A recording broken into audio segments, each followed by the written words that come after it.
이 시간에는 행복한 전도를 위해 필요한 일꾼이라는 제목을 주셨습니다. 할렐루야. 옆에 계신 성도님들과 축복의 인사를 나누겠습니다. 참 행복해 보이십니다. 행복을 나누며 사는 행복한 전도의 축복을 누리며 삽시다. 행복을 나누며 사는 행복한 전도의 축복을 나누며 삽시다. 말이 안 나와. 237 전도를 위한 응답 25란 말씀을 선포하시고 인도하신 하나님께서 오늘 주신 말씀의 제목은 행복한 전도를 위해 필요한 일꾼입니다. 행복한 전도가 무엇이라고 했습니까? 행복한 전도는 성도들이 사람들을 찾아가는 것이 아니고 사람들이 교회를 찾아오도록 하는 것이라고 했습니다. 어떻게 하면 사람들이 교회에 찾아오는 행복한 전도의 축복을 누릴 수가 있습니까? 성도님들이 부활하신 그리스도께서 감람산에서 주신 언약의 말씀을 붙잡고 임마누엘의 축복을 누리면 되고 마가다락방에 역사하신 성령 충만을 체험하면 되고 살려야 할 현장을 다니면 되며 갖춰야 할 것을 갖추고 성경적인 물질관을 가지면 된다고 하신 하나님께서 이번 주일에는 필요한 일꾼이 되면 된다고 했습니다.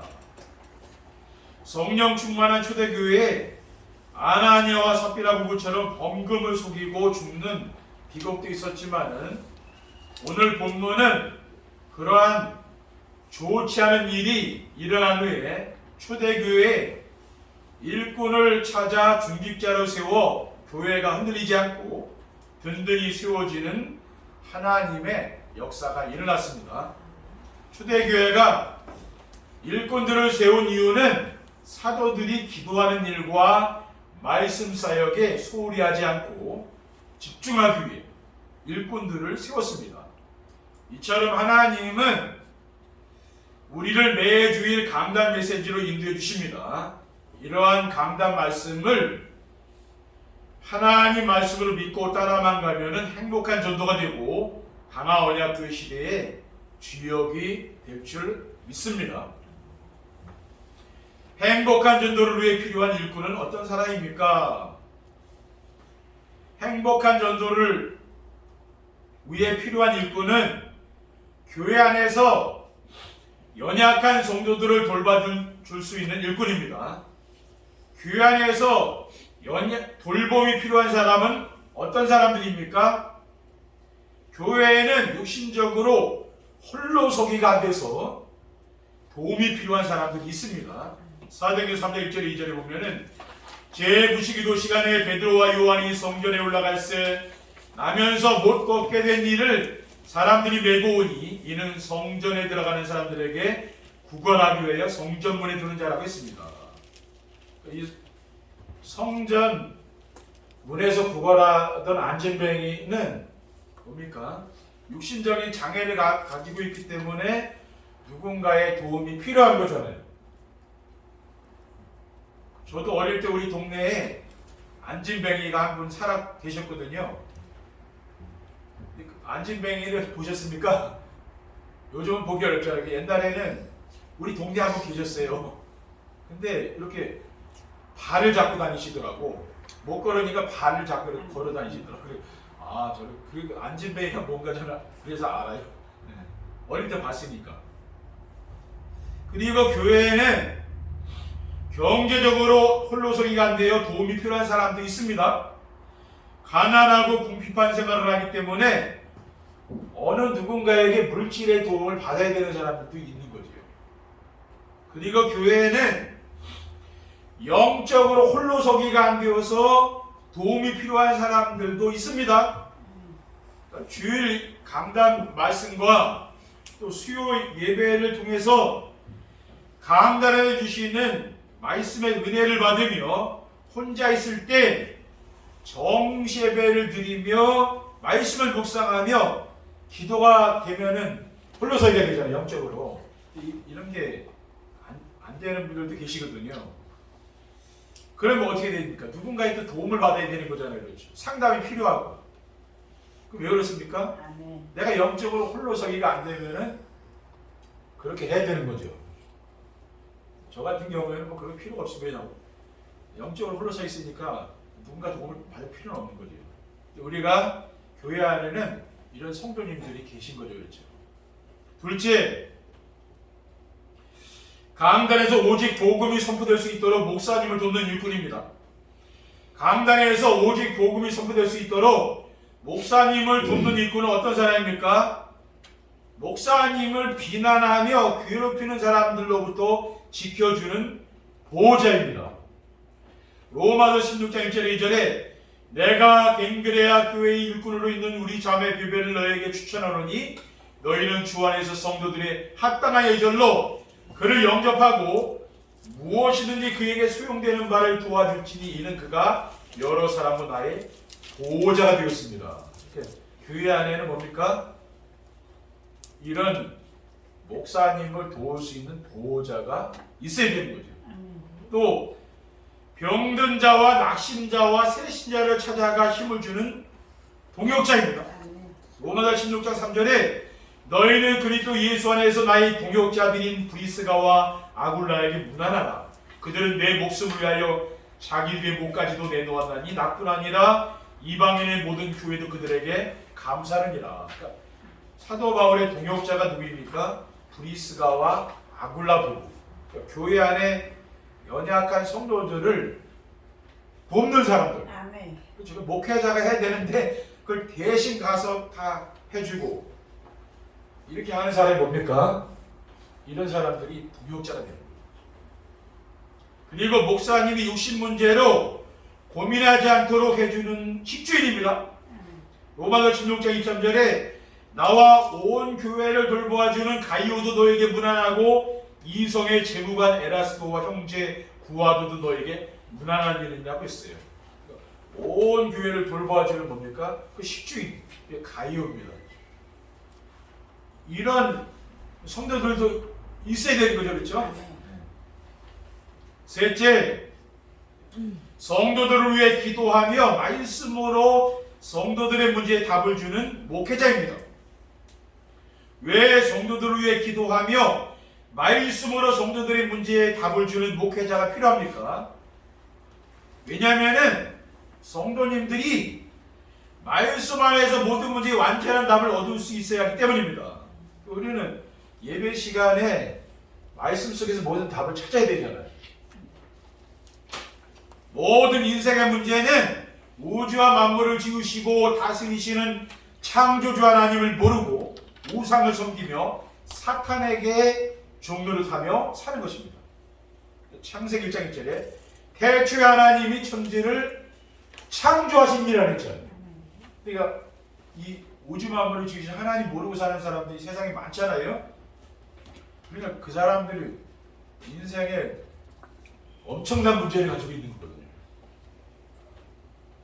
인생의 생사복을 주관하시는 창조주 하나님을 만나 함께 지내는 길이 바로 예수 그리스도입니다. 인간은 하나님 만나야 인생 문제가 해결되죠. 하나님 만나지 않으면 인생 문제가 해결되는 게 아닙니다. 인생 문제가 갈수록 나이가 들수록 점점 커지고 그렇죠. 나이가 들수록 점점 인생 사는 게 힘들어. 왜? 하나님 못 만나면 그런 거죠. 그렇죠?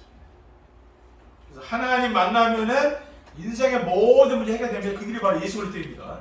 요한복음 14장 6절에 내가 곧 길이요 진리요 생명이니 나로 말미암지 않고는 아버지께로 없는 이라고 했어요. 그리고 성도님들이 말씀 안에서 인생의 방향을 찾고 힘을 얻을 수 있어야 합니다. 인생의 방향은 뭡니까? 세계복음화죠. 그렇죠. 그러면 237 나라 5천 종족에게 우리가 복음 전하는 것, 그 우리의 인생의 방향이죠. 마태복음 28장 10절 2절에 그러므로 너희는 가서 모든 민족을 제자로 삼아 아버지 아들과 성령의 이름으로 세례를 베풀고 내가 너에게 분부한 모든 것을 가르쳐 지키게 하라. 볼지어다 내가 세상 끝날까지 너희와 항상 함께 있어요. 모든 민족을 제자 삼으면은 세상 끝날까지 예수 그리스도께서 항상 함께 하시겠다고 약속했잖아요. 그리고 목회자의 기도는 무엇입니까? 성도들의 문제에 대한 답을 말씀만 찾는 거예요. 우리 성도님들이 문제가 있을 거 아니에요? 그것을 우리 목회자들은 말씀 안에서 답을 찾도록 해드리는 거죠. 그게 목회자가 하는 일입니다. 그러니까 말씀 사역하고 기도하는 일에 전부하는 게 바로 그 목사가 하는 일이에요. 그렇죠? 다른 일은 그거는 우리 성도님들이 하셔야 되는 겁니다. 왜냐? 그렇게 해야 말씀과 기도에 집중할 수 있는 목사가. 그렇지 않으면 다른 일에 집중하다 보면 우리 성도님들이 은혜를 못 받는다는 말이에요. 그렇죠? 네. 목사가 너무 바쁘면은 성도님들 예배 왔는데 은혜가 안 돼요. 그럼 영적으로 내가 죽는다고 말이에요. 그렇죠? 그러니까 서로 도와야 되는 거죠. 그렇죠? 교회 일들. 시편 119편 103절에 주의 말씀의 맛이 내게 어찌 그리 단지요 내 입에 꿀보다도 단이다라고 했어요. 또 105절에 주의 말씀은 내 발의 등이요 내 길의 빛이니다라고 했기 때문입니다. 또 우리 성도님들은 뭡니까? 이 말씀을 따라가시면 돼요. 그렇죠?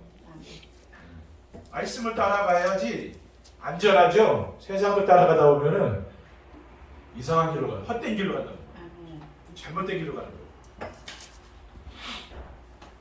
행복한 전도를 위해 필요한 일꾼이 되려면 어떻게 해야 됩니까? 행복한 전도를 위해 필요한 일꾼이 되려면 행복한 전도를 위해 주신 영원한 언약을 붙잡아야 돼요. 우리는 이 언약을 잡아야 됩니다. 그렇죠? 왜 행복한 전도를 위해 주신 영원한 언약을 붙잡아야 됩니까? 시편 105편 8절에 10절에 보면은 그는 그의 언약고 천대에 걸쳐 명령하신 말씀을 영원히 기억하셨으니 이것은 아브라함과 맺은 언약이요 이삭에게 하신 맹세이며 야곱에게 세우신 율례 곧 이스라엘에게 하신 영원한 언약이라 하고 있습니다. 하나님은 이스라엘 백성들에게 무엇을 줬습니까? 언약을 준 거냐? 우리는 뭘 잡아야 됩니까? 영원한 언약을 잡아야 돼요. 그래야 세상 살면서 흔들리지 않아요.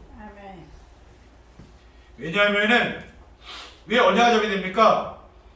인생의 모든 문제는 그리스도의 비밀을 알고 영접하면 끝나기 때문에 그래요. 예수 그리스도를 내가 믿고 영접하면 인생의 모든 문제는 해결됩니다. 마태복음 16장 16절 18절에 시몬 베드로가 대답하여 이르되 주는 그리스도시요 살아계신 하나님의 아들이시니이다. 예수께서 대답하여 이르시되 바요나 시몬아 내가 복이 있도다. 이를 내게 알게 한 자는 혈육이 아니요 하늘에 계신데 아버지시니라 그랬잖아요. 예수님을 그리스도로 고백하니까 베드로가 네가 복이 있다. 진짜 복 있는 사람이 누굽니까? 예수님을 그리스도로 고백하는 사람이 복 있는 사람이에요. 또 내가 내게 이르노니 너는 베드로라. 내가 이 반석 위에 내 교회를 세우리니 음부의 권세가 이기지 못하리라. 그러니까 반석은 큰 바우잖아요. 이거는 큰 풍랑이 닥치고 비바람이 쳐도 흔들리지 않는 게 반석이 떠내려가지 않아요. 음부의 권세, 흑암색이 다 무너져요. 이 신앙 고백 위에 뭡니까? 서 있어야 돼요. 그렇지 않으면 인생 살다 보면은 흔들린다. 가정도 흔들리고, 뭐 이것도 흔들리고 저것도 흔들리고, 그럼 인생 사는 게 얼마나 힘들겠습니까? 근데 반석에 있으면 안 흔들려요. 인생이 행복해요. 그렇게 된다니까. 그렇죠? 왜 말씀이 나를 지켜주는 거지 세상 것이 나를 지켜주는 게 아닙니다. 그렇죠? 그리고 이 세상 모든 사람과 모든 현장에 하나님 나라가 이루어져야 하기 때문입니다. 사도 1장 3절에 그가 고난받으시기 위해 또한 그들에게 확실한 많은 증거로 친히 살아계심을 나타내사 40일 동안 그들에게 보이시며 하나님 나라의 일을 말씀하십니다. 그리고 우리의 무능과 어떤 환경도 성령 충만 받으면 문제가 되지 않기 때문입니다. 성령 충만 받으면 여러분이 어떤 어려운 환경이 있어도 괜찮다니까요. 오직 성령이 너에게 마시면 너희가 권능 받고 예루살렘과 온 유대와 사마리아 땅까지를 내 증인되리라고 했잖아요. 둘째, 행복한 전도를 위해 체험해야 할 성령 충만을 체험해야 됩니다. 왜 행복한 전도를 위해 체험해야 할 성령 충만을 체험해야 됩니까? 성령 충만은 감람산 언약을 붙잡고 기도할 때 응답으로 오는 것이기 때문입니다. 사도행전 1장 4절에 5절에 사도와 함께 모이사 그들에게 문거 이르시되 예루살렘을 떠나지 말고 내게서 들은 바 아버지께서 약속하신 것을 기다리라. 요한은 물로 세례를 베풀었으나 너희는 몇 날이 못되어 성령으로 세례를 받으리라 하셨느니라고 했습니다. 그리고 사도행전 1장 14절에 보면은요, 여자들과 예수의 어머니 마리아와 예수의 아우들과 더불어 마음을 같이하여 오로지 기도에 힘쓰더라라고 했습니다. 그러니까 마가다락방에 기도하는 성도들에게 뭐가 임했습니까? 성령 충만의 역사가 나타난 거예요. 그리고 바람 같고 불 같은 성령 충만을 받게 되면은 두려움이 없게 됩니다. 사도행전 2장 43절에 47절에 사람마다 두려워하는데 사도들로 말미암아 기사와 표적이 많이 나타나니 믿는 사람이 다 함께 있어 모든 물건을 서로 통용하고 또 재산과 소유를 팔아 각 사람의 필요를 따라 나눠주며 날마다 마음을 같이하여 성전에 모이기를 힘쓰고 집에서 떡을 떼며 기쁨과 순전한 마음으로 음식을 먹고 하나님을 찬미하며 또 온 백성에게 칭송을 받으니 주께서 구원 받는 사람을 날마다 더하게 하시니라고 했습니다. 세상 살다 보면 두려운 일들 막 많잖아요, 그렇죠? 그런 게 없다고 말이에요. 성령 충만 받으면 초대교회는 엄청난 박해가 있었으니까 두려웠을 거 아니에요. 근데 두려운 게 없고 여기 말씀대로 이런 역사가 나타나는 거죠. 그리고 성령 충만 받으면 전도의 문이 열리고 제자가 나옵니다. 사도행 2장 9절에 11절에 천하 각 나라에서 온 산업인들에게 복음이 증거되는 거예요. 성령 충만 받은 그 성도들에게. 또 사도행 2장 41절에 그 말을 받은 사람들은 세례를 받음에 이날에 신도의 수가 3,000이나 더하더라. 지난주에는 참 긴장되더라고요. 여러분 잘 몰라도 헌금 얘기 이런 거 하면 참 긴장됩니다. 근데 이번 주간에 참 제가 메시지가 평안해요. 그런 게 하나도 없이 떨리는 것도 없고. 근데 지난 주간에는 긴장되더라고요. 메시지 다시 들어오면서 내가 긴장해요. 여러분들 부담되는 이야기하면 긴장되지 않습니까? 저도 마찬가지. 근데 오늘은 부담되는 얘기가 없으니까 내가 평안하고요. 메시지 전합니다. 셋째, 행복한 전도를 방해하는 사탄의 실존을 알고 깨어 기도해야 됩니다. 왜 행복한 전도를 방해하는 사탄의 실존을 알고 깨어 기도해야 됩니까? 사탄은 복음 전하는 사도들을 핍박했기 때문입니다. 사도행전 4장 1절 4절에 사도들이 백성에게 말할 때에 제사장들과 성전 맡은 자와 사두개인들이 이르러 예수 안에 죽은 자의 부활이 있다고 백성을 가르치고 전함을 싫어하여 그들을 잡음에 날이 이미 저물었으므로 이튿날까지 가두었으나 말씀을 들은 사람 중에 믿는 자가 많으니 남자의 수가 약 5,000이나 되었다라고 했습니다. 그러니까 지금도 사탄은 뭡니까? 우리 성도들이 핍박하는 거죠, 그렇죠?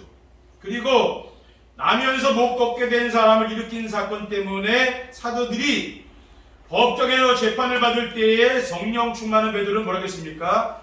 다른 이로서는 구원을 받을 수 없나니 천하 사람 중에 구원을 받을 만한 다른 이로 우리에게 주신 일이 없음이라 했다라고 했어요. 이렇게 엄청난 뭡니까? 박해가 와도 베드로 사도는 복음을 전하고 있잖아요, 그렇죠? 그리고 사탄은 복음이 임의한 성도를 찾아 넘어뜨기 때문입니다. 고린도서 4장 4절에 그 중에 이 세상의 신이 믿지 않는 자들의 마음을 혼미하게 하여 그리스도의 영광의 복음의 강차가 미치지 못하게 하느니 그리스도는 하나님의 형상입니다. 그러니까 복음이 희미한 성도들을 사탄은 넘어뜨리는 거죠. 그리고 사탄은 복음이 오직이 될 때 두려워하며 떠나가게 됩니다. 우리 성도님들이 어떤 일이 있든지 복음이 오직이 되면 되죠. 그러니 마귀가요 건드리지를 못해요. 근데 그렇지 않으면 계속 와서 건드립니다. 왜냐? 복음이 오직이 안 된 걸 알고 건드리는 거예요. 그러니까 오직이 된 사람은 잘 못 건드린다는 말이에요. 그렇죠? 사탄이 가장 두려워하는 것은 복음입니다. 왜냐? 복음은 사탄의 머리를 박살내러 오신 창세기 15절의 여자의 옷은 예수 그리스도이기 때문에, 그러니까 마귀가 두려워하는 건 한 가지, 이 복음을 두려워하는 거거든요. 그러니까 이 복음을 누리고 복음이 오직이 된 사람을 두려워하는 거예요, 마귀는. 로마서 1장 2절에 하자니 이 복음은 하나님이 선지자들을 통하여 그의 아들에 관하여 성경에 미리 약속하신 것이라. 그의 아들에 관하여 말하는 육신으로는 다윗을 통해서 나셨고 성결의 영으로는 죽은 자들 가운데서 부활하사 능력으로 하나님의 아들로 선포되었으니 곧 우리 주 예수 그리스도의 신이라 하겠습니다. 복음이 예수 그리스도가 바로 복음이잖아요. 그렇죠? 그래서 우리 성도님들이 복음이 오직 되시기 바랍니다. 아멘. 마귀가 두려워서 도망간다니까요. 결론입니다. 행복한 전도를 위한 필요한 일꾼이 일어나면 어떻게 됩니까? 필요한 일꾼이 일어나면은요, 교회 안에 갈등이 사라지고 교회가 원네스 됩니다. 교회 안에서 연약한 성도들을 도와주고 강단에서 오직 복음을 선포하는 목회자를 도와줄 수 있는 일꾼들이 일어나면은 인간관계의 갈등, 시기 질투, 경쟁을 하며 싸우지 않습니다.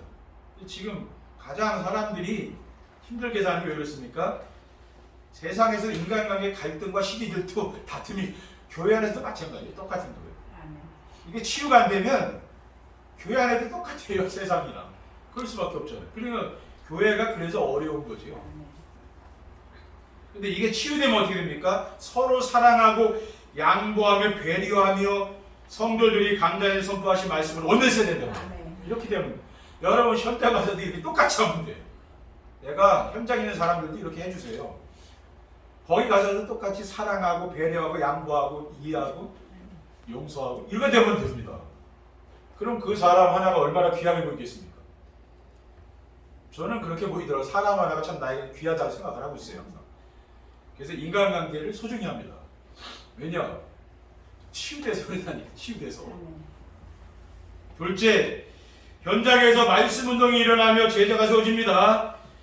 성도님들이 강단 메시지에서 인생의 해답과 미래의 방향을 찾아 누리게 되면은 언약의 말씀을 붙잡고 임마누엘의 축복을 누리며 미션의 말씀을 순종하며 전도가 되어지고 비전의 말씀을 붙잡고 기도응답의 축복을 누리게 되면은 현장에서 생명운동이 일어납니다. 그렇죠? 이 말씀 운동이 일어나요. 그러면서 교회에서는 제자가 일어나요. 그럼 이 제자들이 현장에 나가서 이 강단 말씀을 가지고 또 해준 말씀 운동 또 한다니까요. 그렇게 하시면 돼요. 다락방을 특별히 할 게 아니고 우리 랩런트들이 지금 다락방 얘기 나왔는데 강단 말씀 가지고 하레니가 가세요. 친구들하고 그렇게 하면 되는 어려운 거 아니에요? 더 여러분이 뭐 메시지 따로 준비할 수 있겠습니까? 저희는 뭐 일주간 내내 말씀 준비하는 게 내 본업이 있기 때문에 하지만은 성도들 그거 안 되잖아요. 그럼 목사님 해주신 거 갖고 해야지 누가 어떻게 뭐가 그럴 겁니까? 그렇잖아요. 우리 랩런트들 공부하면 바빠서 어떻게 해? 이거 가지고 하려니까 그건 어려운 거 아니에요. 마지막으로 어둠의 세력들이 떠나가고 하나님 나라가 이루어집니다. 날마다 강단의 말씀을 듣고 기록하며 포럼하는 정시배를 드리며 하나님이 주신 영원한 언약을 굳게 붙잡고 마가다락방에 임한 성령 충만을 체험하게 되면은 어둠의 세력이 도망갑니다. 그 어둠의 세력이 뭡니까? 세상 영영시국적이죠. 그 다음에 불평불만하는 것 이런 게 없어져요. 어둠의 세력이 도망간다니까. 그러면서 하나님 나라가 이루어집니다. 하나님 나라가 뭡니까? 하나님이시는 평안과 기쁨과 감사가 가득 넘치는 그런 삶이 되는 거죠. 우리 성도님들이 이런 삶을 사시기 바랍니다. 늘 감사가 넘치. 하나님이 왜 때로는 문제를 해줍니까? 하도 감사하라고. 우리가 내 인생에 어려운 문제를 만나면 감사하잖아요. 근데 평안하면 또 잊어버리잖아요. 하나님 은혜 주셔서 하는데 또 잊어버리잖아요. 그래서 하나님이 뭡니까? 감사하며 살려고 하는 거예요. 여러분들 하나님 나라가 임하여서 평안하고 행복하고 감사한 삶 사시기를 주님의 이름으로 축원드립니다. 아멘. 기도하겠습니다. 하나님 감사합니다.